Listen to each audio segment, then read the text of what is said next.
seemed to express some frustration that Europe wasn't doing more to police waterways in their backyard, noting in that signal thread that 40% of European trade goes through the Suez Canal. Does the president share that opinion and frustration? And then going forward, should the Europeans be responsible for policing that waterway? Well, the president was asked this question yesterday by the pool in the cabinet room, and he answered this question. He said yes, he believes that Europe has been, as the vice president put it, freeloading on the backs of American taxpayers and off the backs of the United States of America, and he wants to ensure that Europe pays their fair share. He's always been very honest and upfront about that, and I think the vice president shares those concerns with him as well. And then one more. Sure. Enlisted soldiers, sailors, and Marines would face consequences if they shared this type of information inadvertently with a reporter. Can you tell us more why the president is so willing to give Mike Waltz a mulligan here? Again, I have now been asked and answered this same question using different language multiple times. If anybody has another question, there's a lot of different things going on in the world. We have tariffs possibly being implemented later today. The president is going to talk about that at 4 o'clock this afternoon. Sure, go ahead. Okay, thank you for taking my question. I wanted to first and foremost thank the administration for the election integrity executive order, because so many journalists for 4 years were banned from talking about this very subject. So thank you to the administration for that. My question is, yesterday President Trump, when signing the order, said that there is more to come when it comes to election integrity. Would that include same-day voting and hand-counted paper ballots?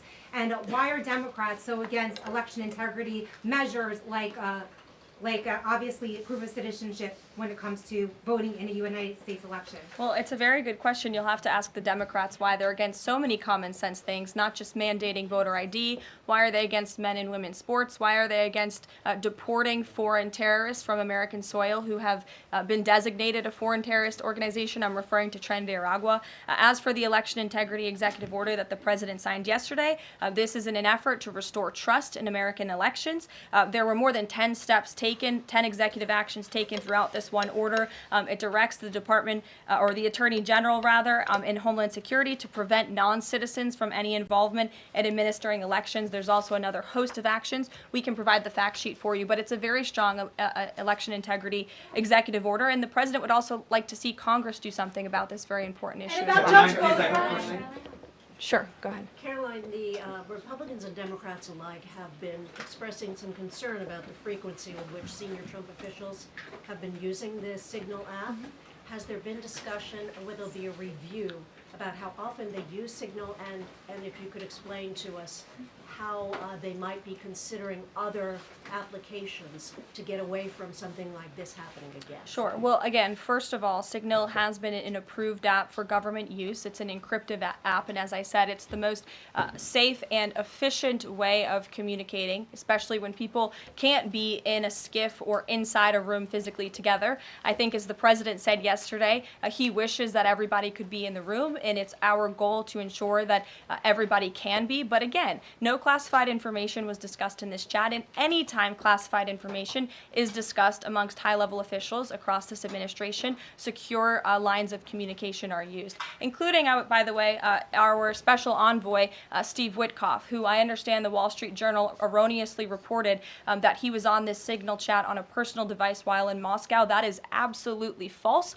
Steve Witkoff did not have his personal device, nor did he have his government device with him. He was given a classified, protected server by the United States government, and he was very careful about his communications when he was in Russia. So rest assured to the American public, this administration is taking every precaution when it comes to protecting our national security, and that's why the American people re-elected this president, because they know that our national security is in good hands with the President of the United States. Speaking of the Vice President, I understand he's going to be speaking any moment now. I would hate to counter-program the Vice President of the United States. You'll also hear from the President at 3 o'clock. He will be honoring women's history at the Women's History Month celebration. We have a lot of great women across our cabinet who will be in attendance, so we'll see you all there. And then you'll also hear from the President again at 4 o'clock when he talks about tariffs. So plenty of time for more questions. Sorry it's a bit shorter today, guys. We'll see you later.